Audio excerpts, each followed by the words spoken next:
coming up to 8:45 on this Friday morning. Is it about 4 weeks now? That's been number one in the big charts. I do like it though. Remember this?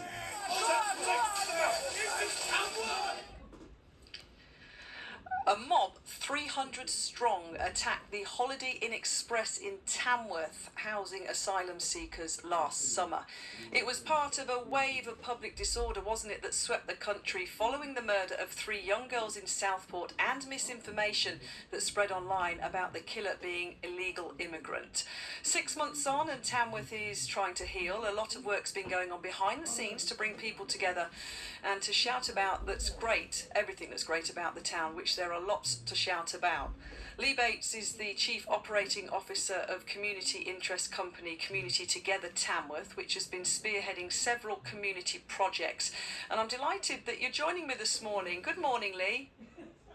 Hi, good morning. So the terrible scenes that were witnessed, wasn't it, in Tamworth last summer during the riots, how are people feeling now 6 months on? Yeah, well, I mean, Tamworth is a fantastic town. It's very resilient. A lot of work's been going on, sort of in front and behind the scenes, really, to try and sort of understand kind of, people's feelings and, what has happened, etc. And like you say, we've been involved in a few projects to try and lead on that work. Tell us about those projects then, Lee, the ones that you've been spearheading, some of the campaigns to bring people together. Yeah, so we've been working very closely with the Tamworth Borough Council and the local police about producing so straight after the riots, we produced a frequently asked questions, looking at kind of trying to get some information out there to the public around what had happened, why it had happened, was the police okay, were the residents okay, and what action had been taken since they happened. Then we put together a We Are Tamworth video, a unity video which showcased Tamworth's great and the good, showing that we are from all different backgrounds, we are from all different areas of life, and actually together, whether we live here, whether we work here, whether we use the leisure facilities, go shopping, we are all Tamworth at the end of the day, and coming together is really important. And then the final project is around the Stop and Stop Misinformation campaign, which is aimed at tackling some of the misconceptions and perceptions around asylum seekers, and also about just checking the information online that you see, because there's a lot of people recognise that misinformation was a key part of what happened, and just some useful tips really on people to check their information. Yeah, you talk about misinformation, but what are some of the common misconceptions that people have about asylum seekers? Yeah, so,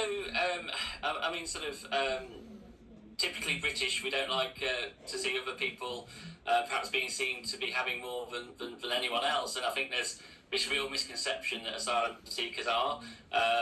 There's nobody at the border sort of with a gate opening the floodgates for people to just come in. There's quite a rigorous Home Office investigations and interviews that take place during the process, and also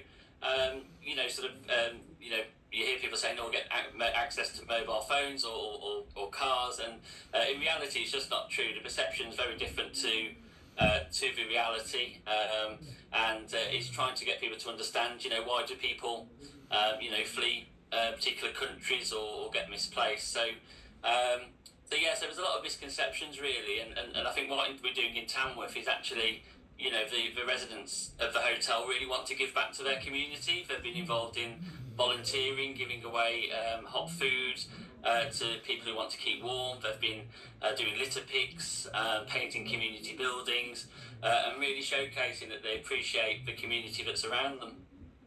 Because you've won an award, though, haven't you, for all your work that you've done since those riots last summer in terms of bringing people together and promoting the community cohesion? Yeah, absolutely. Yeah, I mean, it's fantastic. It was the Royal Sutton Coldfield, Lichfield and Tamworth and Cannock Chase Chamber of Commerce Awards, and we were nominated for the Community Impact Award.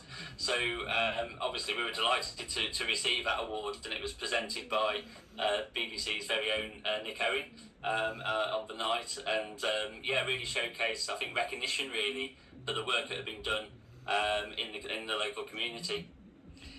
But you can understand this, I know you will, Lee, because the conversations we've had with people in the town, many say, look, they're struggling. They can't afford to pay for food, gas, and electric, and rents have soared. Can you understand why frustrations, therefore, did boil over?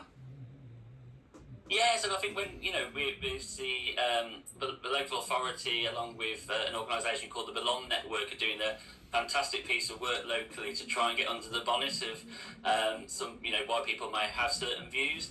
And in conversations that I've had, a lot of it is around kind of the state of public services. It's the cost of living crisis. People in fuel poverty, and and again there's this misconception that people are staying in hotels when in fact they are asylum processing centres. They're not 5-star hotels or 4-star hotels by any means.